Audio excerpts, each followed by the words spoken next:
When resonance is produced in a series LCR circuit, which of the following is not correct?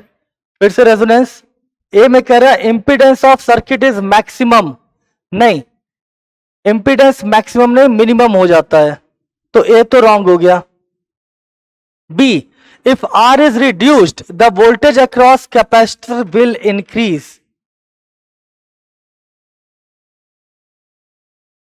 अगर R को कम करेंगे तो capacitor का वोल्टेज, अब जरा देखते हैं यहां पर, ये इंडक्टर, ये कैपेसिटर,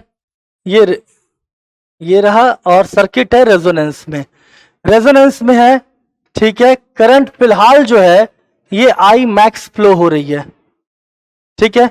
अब अगर मैं ये आई मैक्स की वैल्यू कितनी होती है, तो ये होती है वी अप्लाइड यानी V R M S square upon R, इतनी करंट फ्लो होती है रेजोनेंस के केस में। अब अगर मैं आर को रिड्यूस करूंगा तो क्या होगा, जाहिर सी बात है आई मैक्स और बढ़ जाएगा, ठीक है ना, करंट बढ़ जाएगी, और अगर करंट बढ़ेगी तो कैपेसिटर के अक्रॉस वोल्टेज भी बढ़ जाएगा और इंडक्टर के अक्रॉस भी वोल्टेज भी बढ़ जाएगा, बल्कि और रेजिस्टेंस के अक्रॉस भी बढ़ जाएगा। तो बी हमारा राइट आंसर है, 19 का आंसर, 19 का ए है। एक मिनट, अच्छा नॉट करेक्ट कह रहे हो, तो एक्चुअली नॉट करेक्ट तो ए ही है, बी राइट है। एक्चुअली हमें टिक नहीं करना है, असल में इसे टिक करना होगा ए को, ठीक है ना। सी को भी चेक कर लेते हैं, सी और डी भी राइट होने चाहिए क्योंकि हमें केवल ए को टिक करना है।